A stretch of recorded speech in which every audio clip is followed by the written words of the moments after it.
Que legal que tu clicou neste vídeo. Este é um corte do podcast Referência na Prática, onde eu entrevisto profissionais que se tornaram referência através da prática. Eu quero que vocês escutem com muita atenção para que vocês também possam se tornar uma referência na prática. E tu sempre soube que tu queria ser fisioterapeuta esportivo? Não, eu não sabia nem que eu queria ser fisioterapeuta. Eu sou formado em Direito. Opa! Eu queria ser delegado de polícia, eu queria fazer justiça com as minhas próprias mãos, queria matar bandido. Eu era meio malucão, assim, porque eu venho do interior, né? Então a gente tem muito isso do o errado é errado e você deve pagar por isso, certo é certo e a gente deve fazer, né? E aí eu comecei a perceber, assim, que eu ia sofrer muito com essa energia, né? De policial bandido, pensando em riscos de morte, né? Tanto que mas me formei, tentei passar na prova, por 6 pontos eu não passei para ser delegado. E aí eu falei, meu Deus... Ainda bem que não passou. Ainda bem, hoje eu sou muito feliz por isso também. Até hoje é engraçado que eu trato os meus amigos que se formaram comigo e passaram na prova e são delegados e estão com vários problemas, assim. Eles falam assim para mim, cara, você foi o que se deu melhor, assim, né, de ter fugido dessa vida, talvez, né, que é muito difícil para a família também. E aí eu fui me formando, assim, me direcionando. A minha mãe me colocou uma vez num curso, me levou para participar com ela, um curso de trabalhar com várias terapias manuais, assim. Eu odiei. As pessoas tinham aquele rosto todo encebado, que já era final de tarde, tinha que pôr a mão, e eu, que isso, queria jogar bola, brincar. E aí, mas ao mesmo tempo, um dos professores naquele dia explicou o que era quiropraxia. Opa! Minha coluna. Eu me encantei sem aprender nada. Comecei a estalar o pescoço dos meus amigos na escola, dos meus familiares, eles estavam com dor, e aí começaram a me falar, por que você não trabalha com isso? É tão bom, né? E aí foi quando eu comecei a pensar que eu podia ser alguma coisa assim em relação ao corpo humano, ao tratamento, às condições físicas. E aí eu fiz o trabalho, eu fiz um curso de 2 anos de medicina tradicional chinesa. Aí, na verdade, eu fiz a quiropatia antes. Tu fez primeiro a quiropraxia? Isso, mas na minha época era quiropatia, né? Eu já tô mais na fase mais antiga da coisa.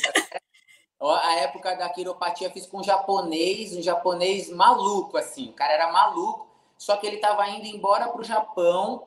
E aí ele falou, não, eu te dou um curso particular. No fim, eu consegui fazer esse curso. Eu tinha que levar meus familiares como cobaias, né? Pra gente aprender, porque às vezes no dia eu tinha que levar 4, 5. Porque como é que a gente vai treinar na mesma pessoa, mesma área? Sim, sim. Ele não é... Hoje em dia a gente tem tudo, vídeos e não sei o quê. Mas isso eu tô falando em 2004, né? Então a gente não tinha muito recurso. E aí fiz a Mas então tu fez a medicina chinesa e só depois tu pensou em fazer fisioterapia? Só depois. Sabe por quê? Olha o que aconteceu. Eu tinha depois da quiro, eu fiz a medicina chinesa e aí eu comecei a perceber que eu tinha uma mão boa para curar a galera. Eu falei, meu Deus, tá vindo cada vez mais gente para eu cuidar, e eu cuidava com as terapias manuais, mas tudo voltado para a medicina chinesa, sabe? Não era uma coisa que eu colocava assim para... Ah, não, vamos fazer a cinesioterapia. Imagina, eu não fazia ideia o que era cinesioterapia. Eu vou contar uma aqui, vocês não podem rir aí, quem estiver assistindo não vai ser difícil. Mas no meu primeiro, quando eu entrei para a medicina chinesa, eu não tinha tempo de fazer nada assim de trabalho, porque eu já atendia com a quiropraxia. E eu não tinha carro, era muito mais complicado, assim, para eu ter tempo de fazer muita coisa. E aí eu fiz um trabalho onde a minha namorada, hoje a minha esposa, né, ela fez para mim o trabalho, era sobre o câncer de próstata. E aí eu comecei assim, galera, eu nem sabia o que eu ia falar, na verdade. Eu dei uma olhada assim e falei, galera, o câncer de próstata, ele atinge tantos % das mulheres no mundo. Aí dos homens no mundo, falei, né? Dos homens.